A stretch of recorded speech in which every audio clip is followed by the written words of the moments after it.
दक्षिण देश के एक प्रांत में महिला रूप नाम का एक नगर था। वहाँ एक विशाल वटवृक्ष की शाखाओं पर लघुपतनग नाम का एक कौवा रहता था।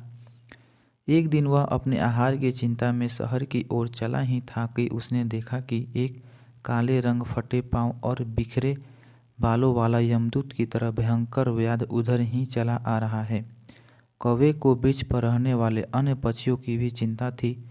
उन्हें व्याध के चुंगल से बचाने के लिए वह पीछे लौट पड़ा और वहां सब पक्षियों को सावधान कर दिया कि जब यह व्याध वृक्ष के पास भूमि पर अनाज के दाने बखेरे, तब कोई भी पक्षी उन्हें चुगले के लालच से न जाए।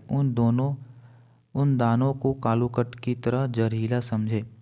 कौवा अभी यह कह ही रहा था कि व्याध ने वट वृक्ष के नीचे आकर दाने बिखेर दिए और स्वयं दूर जाकर झाड़ी के पीछे छिप गया। पक्षियों ने भी लघुपतनम का आदेश मानकर दाने नहीं चुगे। वे उन दानों को हलाहल विष की तरह मानते रहे। किंतु इस बीच व्याध के सौभाग्य से कबूतरों का एक दल परदेश से उड़ता हुआ वहां आया। इसका मुखिया चित्रगीव नाम का एक कबूतर था। लघुपतनम के बहुत समझाने पर भी वह भूमि पर बिखरे हुए उन दानों को चुगने के लालच को न रोक सका। परिणाम यह हुआ कि वह अपने परिवार के साथियों समेत जाल में फंस गया। लोभ का यही कारण होता है। लोभ से विवेक शक्ति नष्ट हो जाती है। जाल के में फंसने के बाद चित्रगीव ने अपने साथी कबूतरों को समझा दिया कि वे अब अधिक फड़फड़ाने या उड़ने की कोशिश न करें, नहीं तो व्याध उन्हें मार देगा। इसलिए वे सब अधमरे से हुए जाल में बैठ गए। व्याध ने उन्हें शांत देखकर मारा नहीं। जाल समेट कर वह आगे चल पड़ा।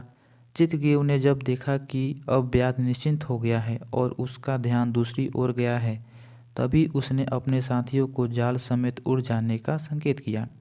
संकेत पाते ही सब कबूतर जाल लेकर उड़ गए। व्याध को बहुत दुख हुआ। पक्षियों के साथ उसका जाल भी हाथ से निकल गया था। लघुपतनम उन कबूतरों के साथ उड़ने लगा। चित्रगीव ने जब देखा कि अब व्याध का डर नहीं है, तो उसने अपने साथियों को कहा, व्याध तो लौट गया, अब चिंता की कोई बात नहीं। चलो हम महिला रूप शहर के पूर्वोत्तर भाग की ओर चले।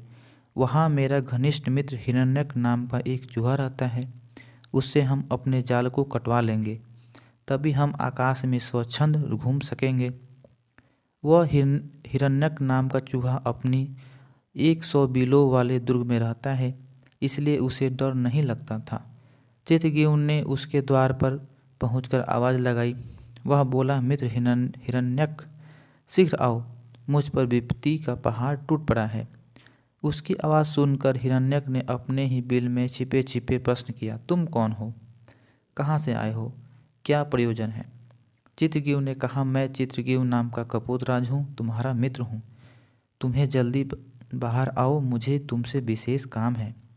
यह सुनकर हिरण्यक चूहा अपने बिल से बाहर आया।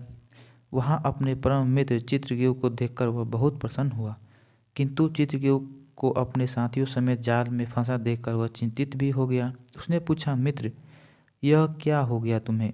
चित्रगीव ने कहा, जीभ के लालच में हम जाल में फंस गए, तुम हमें जाल से मुक्त कर दो। हिरण्यक जब चित्रगीव की जाल को काटने लगा, तब उसने कहा, मेरे साथियों के बंधन काट दो पहले, मेरे बंधन बाद में काटना। हिरण्यक, तुम सबके सरदार हो, पहले अपने बंधन कटवा लो, साथियों के पीछे कटवा लेना।